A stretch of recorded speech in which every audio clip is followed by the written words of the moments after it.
J'ai fait une belle découverte aujourd'hui et c'est en regardant le lever du soleil que j'ai compris.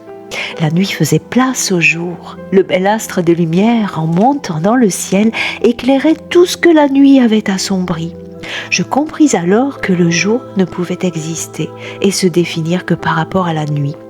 L'un sans l'autre n'a pas d'existence et ne peut être nommé. En partant travailler très tôt ce matin, la fraîcheur me glaça la peau.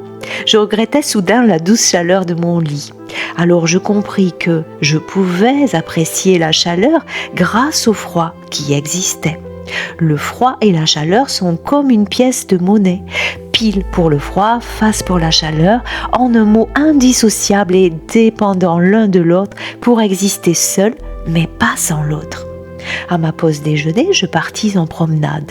Il y avait un soleil magnifique. Tout était baigné de lumière. Pourtant, certains endroits étaient à l'ombre, comme sous les arbres par exemple.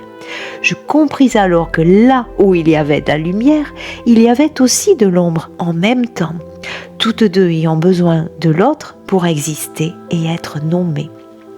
J'en conclus donc que toute chose sur cette terre était accompagnée de son contraire, ou plutôt de son complément. Ainsi est l'univers fait d'ombre et de lumière, de chaleur et de froid, de repos et d'activité, de vide et de plein, de création et de destruction.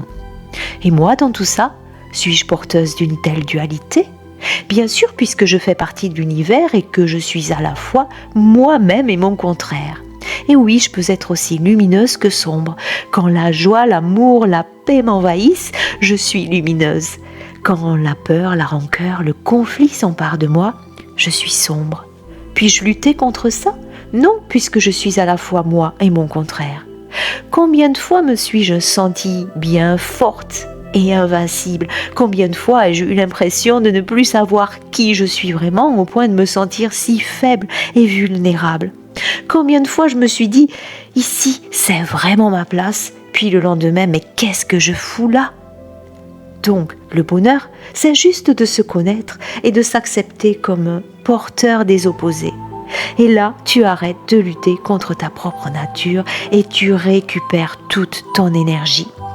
On ne peut pas enlever le côté pile ou le côté face d'une pièce, on est bien d'accord. Mais une chose est sûre, c'est que même dans l'obscurité la plus totale, si tu craques une allumette, tout s'éclaire autour de toi.